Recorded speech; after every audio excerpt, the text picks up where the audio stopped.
काम करने की दरख्वास्त दायर की गई है। एहतशाम अली अब्बासी हमारे साथ हैं, उनसे बात करते हैं। जी एहतशाम।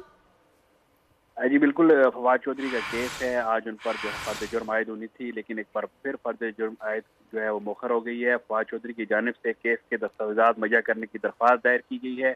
आज अदालत में 265 की दरख्वास्त दायर कर रहे हैं। वकील फैसल चौधरी ने अदालत को ये बताया है, हमें ताहाल केस के मुकम्मल दस्तावेजात फराहम नहीं किए गए। केस की मुकम्मल दस्तावेजात फराहमी का मुल्ज़म को हक होता है। अदालत को ये फैसल चौधरी जो फवाद चौधरी के वकील है, उन्होंने ये सजा भी की है। हमारे पास इस वक्त केस की फाइल मौजूद नहीं है। प्रोसिक्यूटर ने अदालत में ये अपना बयान जमा करवाया है। अगली समाअत कोई लंबी तारीख दे दें, 10 मुहर्रम के बाद की तारीख दे दें।